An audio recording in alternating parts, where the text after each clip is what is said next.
周星驰这辈子最失态的一次，不是在电影里，而是在2001年7月13号的莫斯科。那天孤僻的他是真的高兴。I wandered to the city of Beijing. 2001年7月，周星驰接受凤凰卫视的邀请，和李玟、鲁豫、窦文涛等人一起前往莫斯科，在演播室里等待一个改写历史的瞬间。当萨马兰奇念出北京的那一刻，全国沸腾。而那个常年被媒体贴上沉默、孤僻，甚至有点社交恐惧的周星驰，在那一刻手舞足蹈，眼冒星光，笑得跟个200斤的孩子。当时在场的媒体都看愣了，但很少有人知道，他这份发自内心的赤子之情，早在30多年前就已经埋下了。让我们先把时间拨回到1988年，彼时的娱乐圈人人信奉一条潜规则：离政治远点，离内地更远点，闷声发大财才是王道。谁要是跟内地走得近，那谁就是异类。可就在那年 TVB 台庆夜，25岁的周星驰干了件不合时宜的事儿。那晚群星璀璨，全场男星都穿着洋气的西装，唯独他一身笔挺的中山装站在舞台上，字正腔圆的用国语唱了一首《我是中国人》。同胞受苦，河山待哺，我会牢牢记住。我不管生在哪里，我是中国人。歌词唱出来的时候，台下有人错愕，有人尴尬，有人假装鼓掌，但更多的是佩服。一个25岁的喜剧演员，在 TVB 台庆这种全港瞩目的舞台上，敢穿中山装，敢唱国语歌，敢把我是中国人5个字唱得那么坦荡，这背后需要的勇气不言自明。而这份勇气他没有只用一次，此后几十年但凡重大场合，他基本上都是专挑中山装唐装亮相，像是给自己立了一道无声的招牌。到了19多97年回归前夕，香港娱乐圈暗流涌动，不少明星选择远走他乡。周润发远走南太平洋，王祖贤移居加拿大。面对媒体追问，周星驰公开表态，对中国政府有信心，一点都不担心。在那个风声鹤唳的节点，这句话的分量远不止一句表态那么简单。可如果说穿中山装表态不移民是第一步，那接下来发生的事儿就更硬核了。2002年，周星驰去海外宣传功夫，参加了一档当地的脱口秀，结果主持人全程没安好心，先是阴阳怪气的贬低中国功夫是花拳绣腿，接着直接抛出了一个充满歧视的问题。 Can they read the fortune cookies? Because they're all printed in English.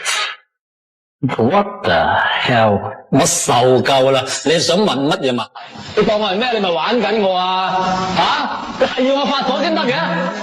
爛泥扶唔上壁啊！你呢啲啊，咁賤格嘅你！這段視頻後來反覆衝上熱搜，被網友稱為中國藝人在海外舞台上守住底線的名場面。而這份不卑不亢的硬氣也很快引起了好萊塢的注意。那幾年橄欖枝接二連三地向他伸了過來，如果換成別人，那估計得削尖了腦袋往裡擠，但他卻連續拒絕了3次。第一次是食神翻拍，美方要求把佛跳牆改成法式松露烩飯，還要求把所有粵語市井對白刪掉。周星馳說改掉中國味就等於毀掉這部電影的靈魂，於是合作就此止步。第二次是青蜂俠，美方劇本裡把功夫高手設定成了日本人，華人形象被刻意弱化，他要求改回中國人，在遭到對方拒絕後，他直接退出。後來又有龍珠等項目找上門了，無一例外都是想動中國文化的根，他一一婉拒，沒有一句抱怨，也沒有一絲猶豫。但這些都還不是最讓人意外的。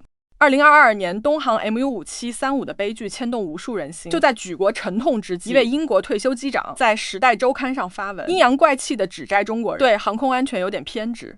而周星馳那個連個人微博都沒有，幾乎從不對外發聲的人，破例通過助手鄭重發聲回懟。如果飛機失事發生在你的家園，傷亡的是你的同胞，難道你們不會緊張，不會痛心嗎？短短幾句話，沒有髒字，沒有煽情，卻句句砸在人心上。消息傳開後，多家官媒轉載報道，評論區裡無數人說這才是真正的偶像該有的樣子。但如果你以為這就是周星馳家國情懷的全部，那就錯了。其實這遠遠不夠。2001年他參加綜藝節目《百萬富翁》，贏下100萬港幣，全部捐給瑪麗醫院白病兒童。同一年，一個得了白血病的男孩叫梁家輝，在美國找到了配型骨髓，但家裡窮得叮當響，根本付不起手術費。消息輾轉傳到周星馳耳朵裡，他沒有聲張，默默捐了9萬塊。不僅如此，他還親自跑到現場登記，成為骨髓捐獻志願者，公開呼籲大家參與那一年。